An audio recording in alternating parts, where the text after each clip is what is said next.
He runs us back about 300 yards back the other way where we first found him at, and those fish still, as much as we chased them around, they still just devour a top water and a jig as fast as we can put them in them.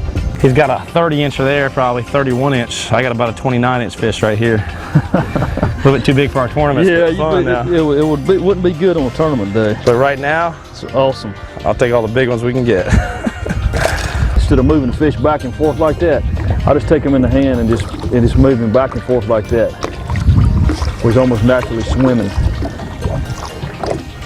Because if you pull him back, you're pulling the water against his gills. There he goes. That school of fish Rick put us on out here, they're just roaming around these big flats, and they're hard to stay on. Yeah.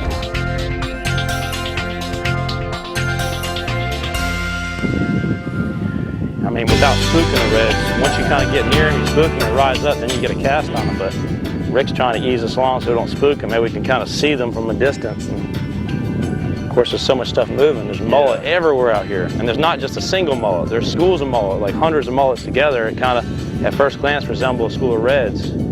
Yeah, when the sun's up real high, it works better because you can actually see the fish way off from the boat. You know, because a lot of times if they're not pushing headwater, what'll give them away to me is those blue tails on the tips of their tails. You can see that a mile away. They're right there. They're under your bait, aren't they? Yeah, just about. I want to be getting They're past your bait. There he is right there. Got him? I got one. Yeah. Get out of the way.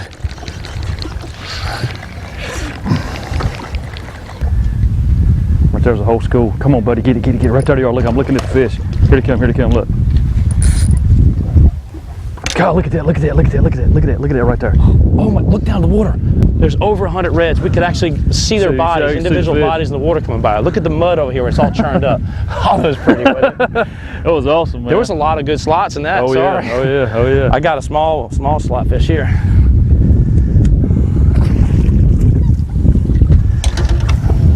Here's a little one, probably about 23 inches. I'd like to have him in South Carolina. Oh, absolutely. Rick put us on that school. It looked like it was a couple hundred, 150, 200 easy, down about 300 yards down. By the time we landed those two fish, we picked up our rods, looked out to see if the school was still there. We didn't see them. 300 yards away, we see, I don't know, 5 to 10 inch mullets, hundreds of them just showering. And that was the school of fish. They moved like 300 yards away that quick. We come back down here on them, tracked them real slow, didn't see them. Rick wanted to give a little throttle to that trolling motor. When he did, they popped up like 40 feet from the boat. Tossed in a jig and instantly had one on there. He's about 23 inches, pretty fish, real clean, real healthy looking fish. That fishery up here in Morehead City is doing really well this year. And seems to be a lot of fish around up here, so.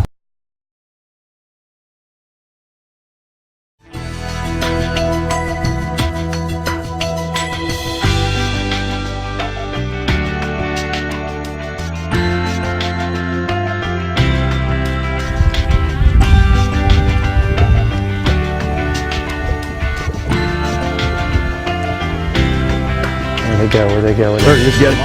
They're on a jig? Yeah. You see them anywhere? They're right at the boat. They're right here? They should be right there. I got one on. Oh, he pulled off. Drop your back, man. The whole school's right there. They don't want to leave this right here. They're laying right here. Just going back and forth. Both times that we hooked fish up on this end, we chase them down for hundreds of yards, and we hook them right here. We're nowhere. There's no structure here. Just same depth, top of the grass flat and mud flat, and we hook one right there. They just sit next to the boat, within 20 feet of the boat. It's not a real big one, but Rick's got that one hooked up, and I have one hooked up. He pulled off, and I'm trying to see if I can find their headwater real quick before they head back out of here again. We're chasing these fish a good 300 yards. They're pretty decent fish in the tournament. Oh man, look at that one there. That's a purty one. We're gonna have to see how big he is. Probably about 25 and a half.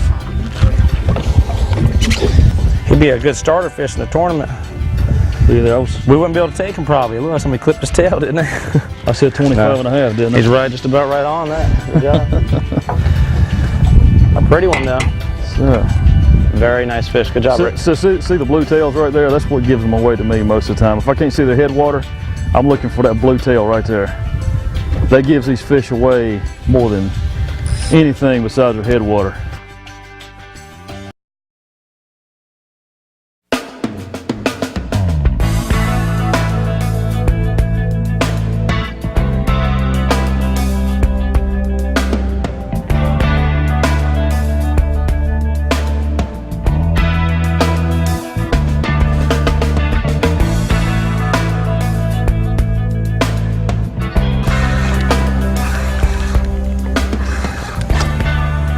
sweet.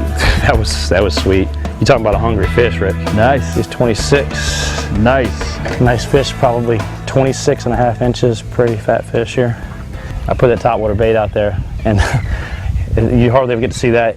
I was closing the bail. Right as the bail was closing, the bait hit the water, and as soon as it hit the water, it's like I landed on his head. He just exploded on it right then. That was amazing.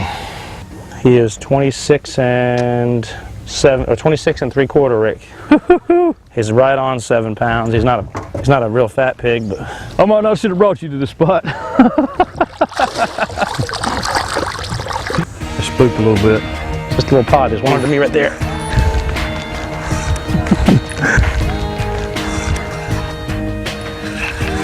Pretty stuff right there. Oh, almost got bit. Almost. He come under you. That school, they were scattered from where Rick landed. There he is.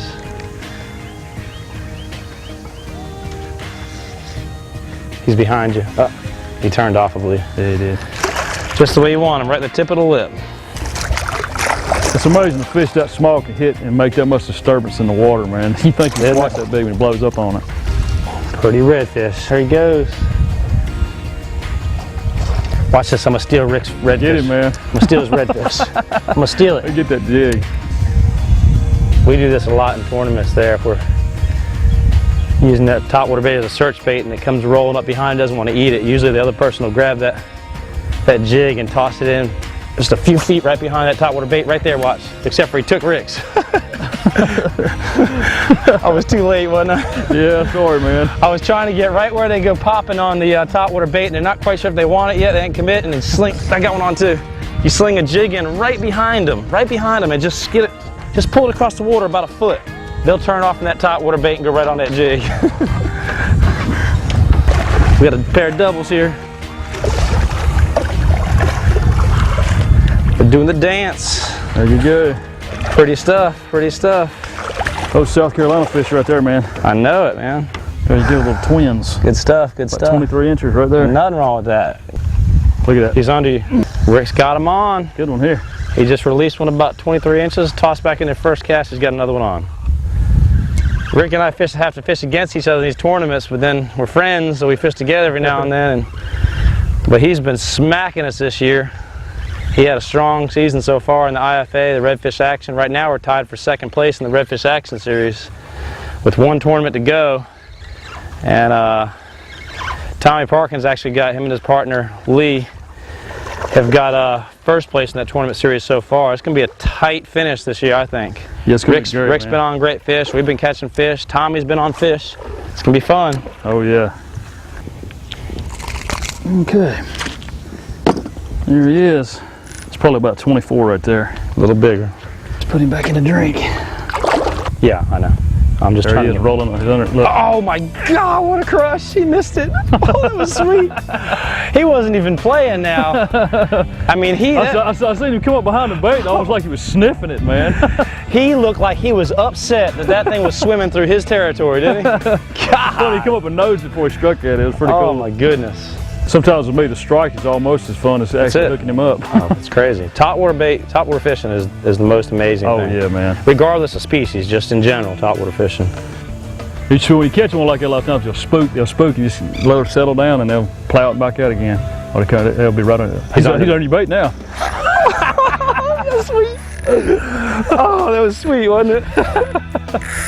Oh, that's awesome. Oh, that was sweet, wasn't it? There he is out on top out there. Uh-oh, Rick's got one under his.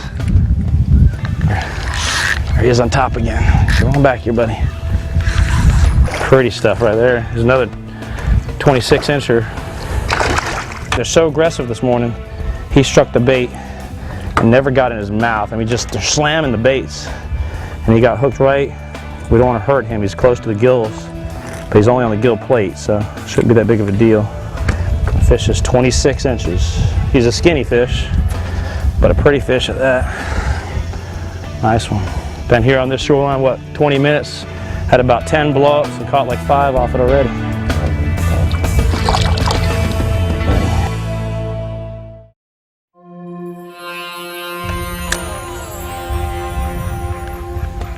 Oh, there he is. There's a school right there.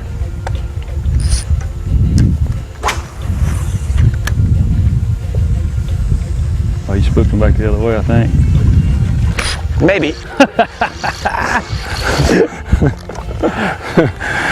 Rick had one pop on his topwater bait and I just couldn't stand it. He didn't eat it. It was just pups. I think it was some pups there.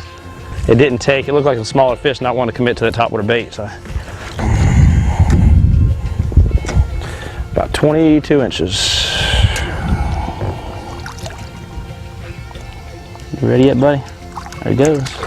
Sometimes they will pull out here off the shore like that. A little bit further on this low water, but there they are. They're coming at us fast. I didn't throw fast far enough. They're to the right, going toward shore. I got to go ahead. He spit the hook. He spit the hook. He just bumped my line. And he ate. Got him? Yeah. It's a flounder. Coming around with a flounder. Check that out. How about that? Well, he's going to the house, that one, isn't he? It's amazing to me that these fish will stay in water this shallow. I mean, especially when you're pressuring them, you know? Yeah, I mean, like I said before, I've seen them crawl through the mud up here, man. It's just amazing. I let it sit on the bottom, just twitched it and didn't take it my slack. Yeah. Sometimes on a low tide, on a low water like this, dead sticking will work too. You know? I believe they'd eat a live bait right now. Yeah. Yeah. There's no wind. Tide's about out. There's no water here. We're fishing probably 15 inches of water, 14 inches of water. We've been chasing, kind of just following these fish back and forth along a couple 100-yard section of the shoreline. And we hooked up a couple. One broke us off and one pulled off. But they're real spooky. If you put any noise on the trolling motor or in the boat, they just rise up and take off. Got one. No, I don't. Bottom. I got bottom. It looked good anyways. It did, didn't it? How about I released it, it came off. It looked good. Got one. I see him flashing, turning the body sideways. There's 20, 30 fish in that school. There's still some more going by. That's two. There's 2 pods of fish on this shore, Rick. Right there. Right there. He's on your bait. He just came up behind. Something came up behind your bait. I got one on. Woo! I knew something came up behind your bait. Finally. Good job. I was feeling bad for you. I had those 4 hookups. I mean, you know, there's a lot of fish in the river, but it's just putting the time in to come here looking for them, you know, and figuring out where you need to be, what tide you need to be there on, and all that stuff. Or like you said, when the weather's completely different, winds coming the other direction or something. Now that right there will be a good one to have in a tournament. When you get in water this skinny, a lot of times I find they won't hit top water baits that good. Rick, I don't know, dude. He's looking pretty 27 to me. Yeah, he's actually like 27 and a 16th. I got you. But there you go, folks. Pretty redfish. There he goes. 27 and a 26 and a half. There he is right there. Good job. He's a solo, isn't he? I don't see any more.